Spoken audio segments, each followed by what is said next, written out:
What's up everybody, and welcome back to the series. I'm Maclure.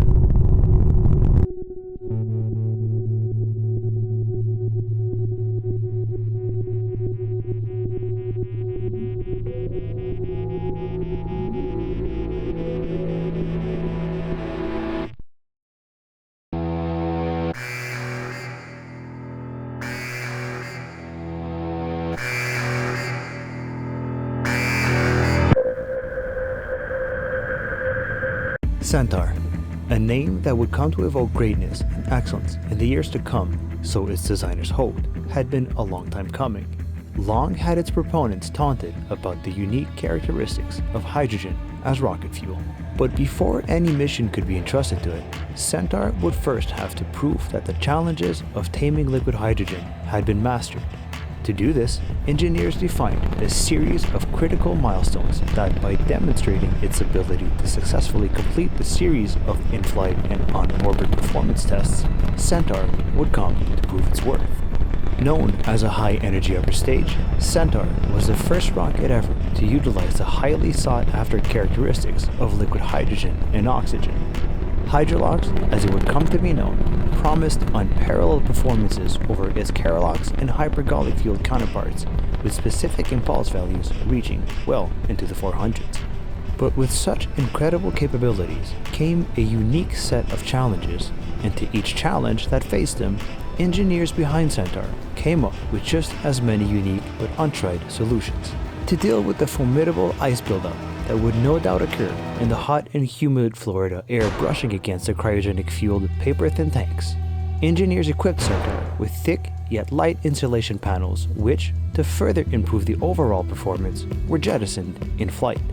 With liquid hydrogen having to be chilled to particularly extreme colds, boil-off was another major concern. And so, to mitigate against the unforgiving heat radiating from the sun's rays striking against Centaur once it was no longer under the care of Earth's atmosphere, engineers equipped it with what they called multi-layered insulation. To improve the mass ratio, Centaur utilized a common bulkhead to separate the two cryogenic fluids, and the engineers at Convair, the makers of the Atlas booster, incorporated the use of balloon tanks to make out the overall structure of Centaur.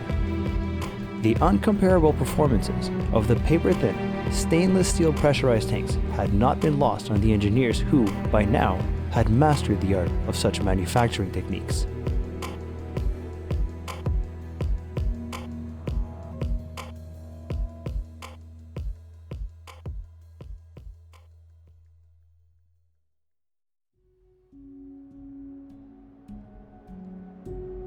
The revolutionary RL-10s, the first engines ever to use the expander cycle, promised multiple on-orbit restart capability, all the while coupling this to a rated burn time in excess of 7.5 minutes. The risks of demonstrating the maturity of the technologies and techniques behind Centaur were formidable, but the strengths and benefits of liquid hydrogen could simply not be ignored. In fact, lacking the technological ability to tame liquid hydrogen thus far had plagued the agency for some time, its engineers having to rely on increasingly large, heavy, and expensive launch vehicles to compensate. Following orbital insertion, engineers could already check off several items as completed. They followed this up by sending up the first set of commands, and Centaur began to move through a series of pitch, yaw, and roll maneuvers, testing out its ability to reorient its heading. One of the critical items the first flight had to prove out was the RL-10's ability to relight in flight multiple times. And relight they did. But on the second restart attempt, the number 2 engine failed to ignite, sending Centaur into an uncontrolled spin. Back on the ground, engineers could tell Centaur had entered into a spin, the oscillating, intermittent pattern of telemetry painting a clear picture. Yet, there was nothing suggesting that number 2 engine had suffered a critical failure. As such, engineers believed the engine still had the capacity to restart, which, if it did, would give Centaur the ability to right itself. But again, on the third attempt, the number 2 engine failed to start, sending Centaur into a worse spin. At this point, engineers feared the mission was over.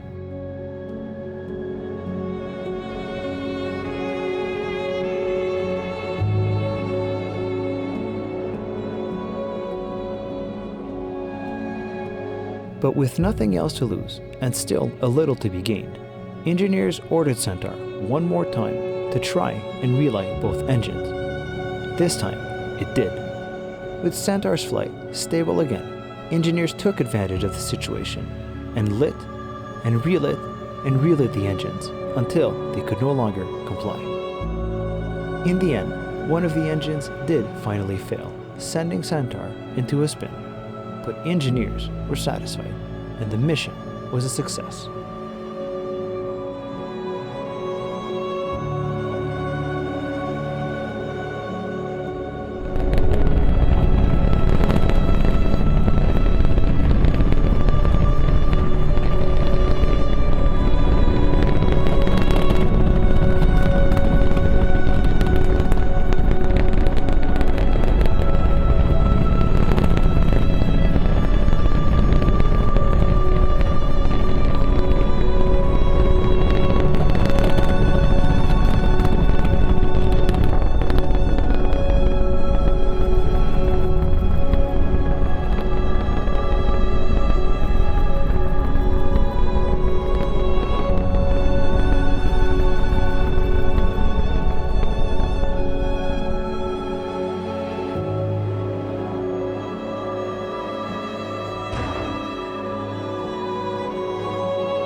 Less than a month after the first Atlas-Centaur test flight launched, the second of a planned two-flight test and certification program intended to validate Centaur's performance and its reliability took off from the Cape and picked off where the first flight had left off.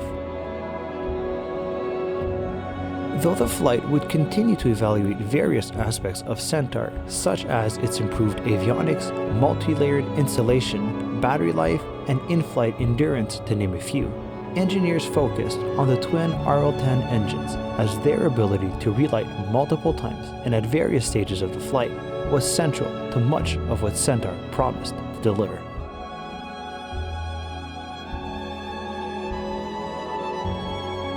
Centaur would in fact go on to perform multiple successful relights, stressing and validating its power plant and proving to the world that the age of hydrogen had arrived.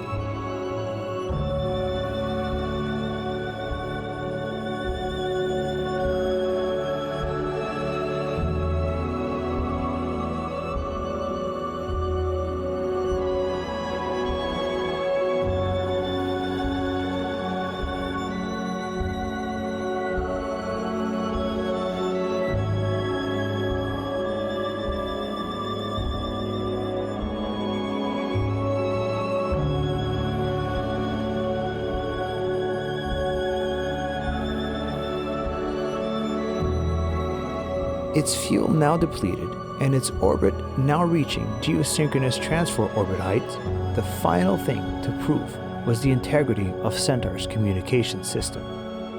A command was sent, the ullage motors fired, and with that, Centaur had completed every test set before it.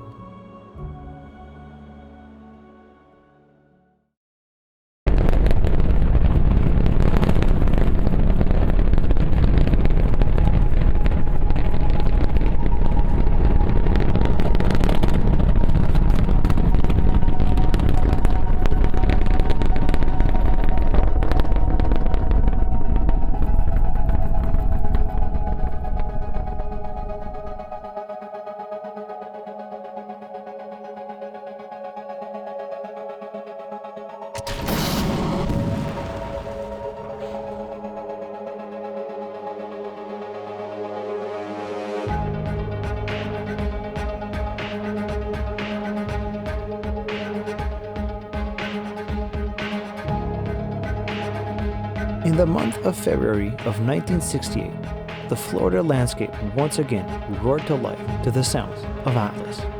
Its payload was the Agena that would be used for the repeat mission after the previous Agena had been lost on the ill-fated Gemini-5. When crews Joe Davidson and Nicolas Dezhnyov had launched aboard their Titan rocket just a few months earlier, all seemed well until, with roughly just 3 seconds of burn time remaining, the second stage engine suffered a critical failure.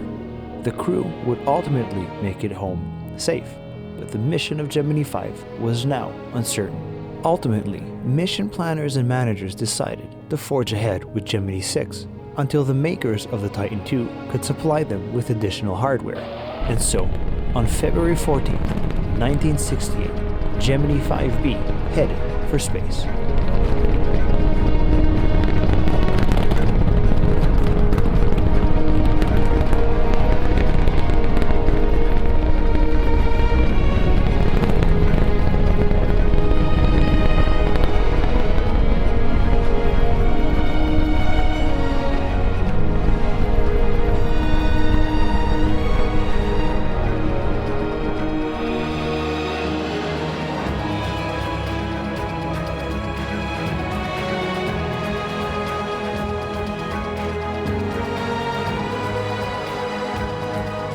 The mission had two major objectives to achieve.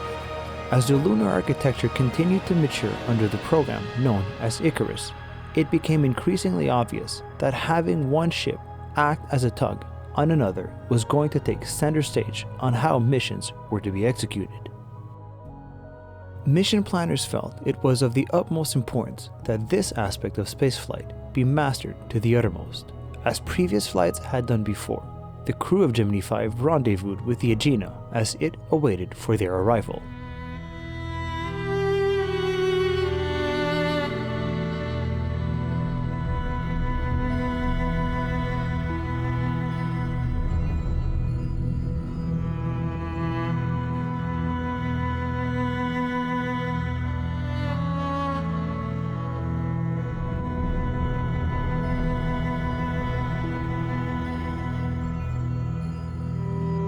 But Gemini-5, to the surprise of crew and ground controllers, came in hotter than anticipated, giving its crews quite a hard time.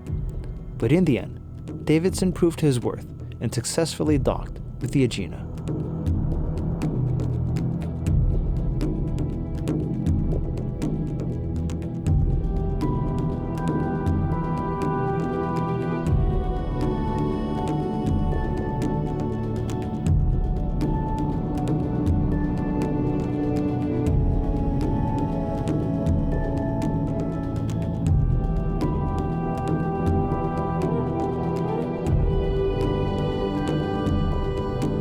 With the two ships now mated in orbit, the primary mission objectives could begin. On board, Davidson and Dezhnyov relished in their experience, as it had been a perilous and uncertain journey thus far. With the Agena's primary and secondary propulsion units now spent, the Agena no longer having any purpose to serve in the mission, the crew of Gemini-5 undocked, said their goodbyes, and continued circling the Earth for a new endurance record-setting flight of 7 days.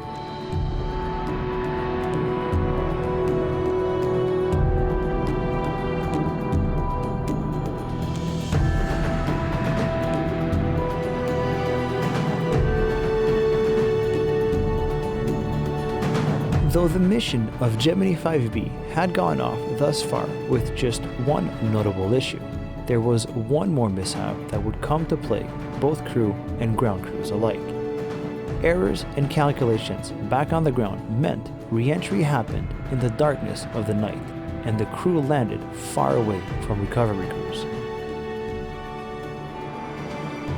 In the end, all was well, but the crew now had one more tale to tell that they would have preferred not to have had in the first place.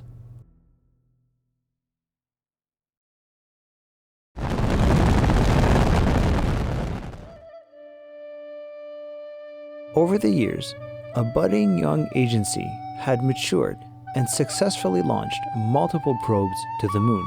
There had been Lunars 1 and 2 which had successfully impacted on the lunar surface, and lunars 4 through 6 reaching orbit. Then there had been the Intrepid lunar landers, which became the first crafts ever to soft land on the surface of the moon, with Intrepids 1 through 5 all making it to their destinations. The information they had gathered was invaluable, but to date, no one had seen moon dust with their very own eyes.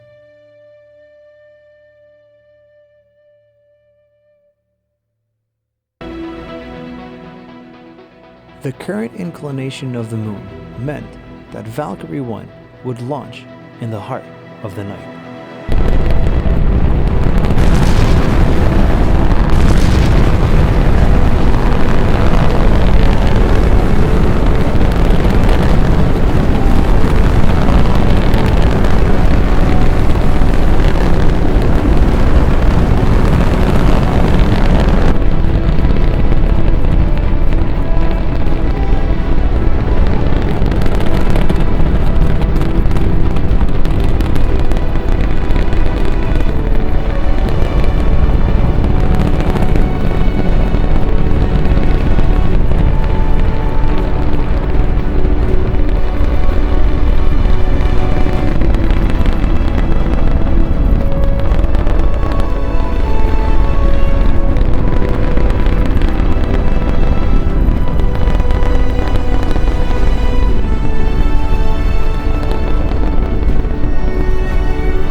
Comprised of 4 common Titan cores derived from the Titan II, with the center core lighting mid-flight prior to booster set.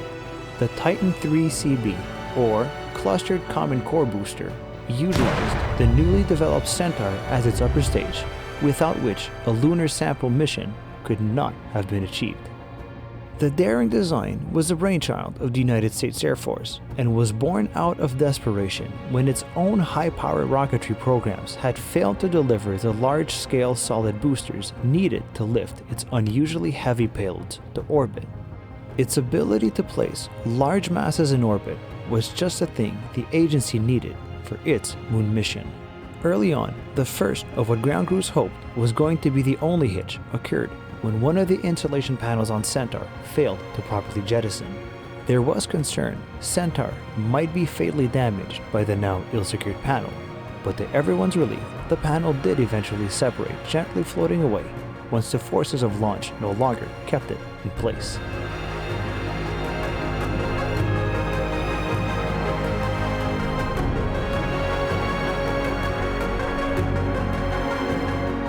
With all systems confirmed to go, it was now time for Centaur to shine.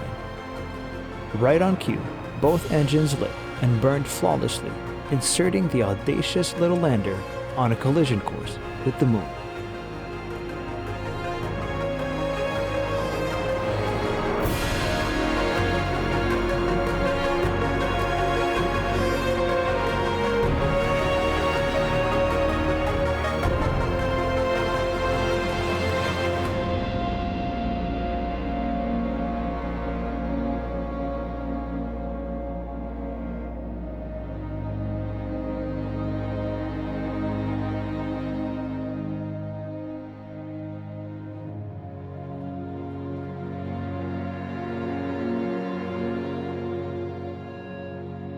With ground crews confirming all of the orbital parameters of the mission, Valkyrie detached itself from Centaur, slowly oriented its solar panels towards the sun, and shut off its avionics modules for the 5-day coast to the moon.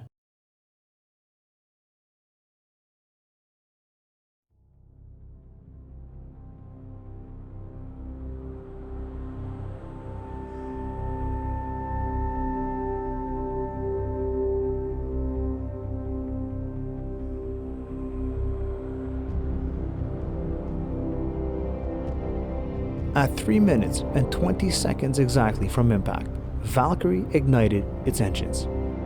As the mission proceeded autonomously, engineers back home watched the data streaming back from the spacecraft and waited. if all went according to plan, Valkyrie would send back a message saying, "I have arrived."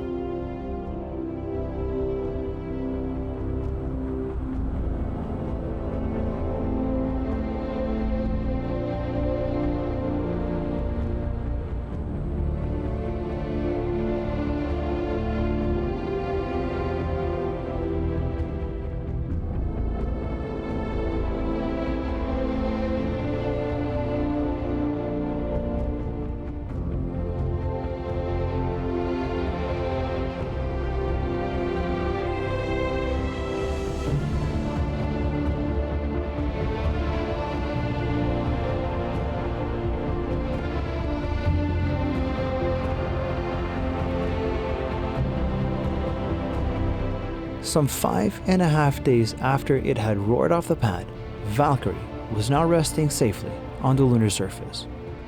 But now was not the time to rest. There was still much work to do. This time, Mission Them would not come once landing had been achieved. In fact, the never-before attempted task of launching from the moon's surface and returning home was just about to begin.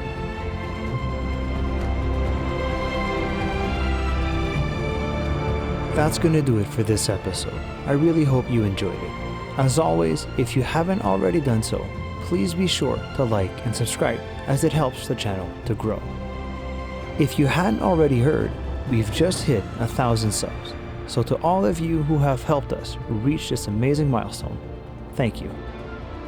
Be sure to let me know what you think of the episode and the channel down in the comments. I always love to interact with all of you guys. If you'd like to play a special part in supporting the channel, be sure to check out their Patreon page. I'm Calvin Maclure, and I'll see you next time.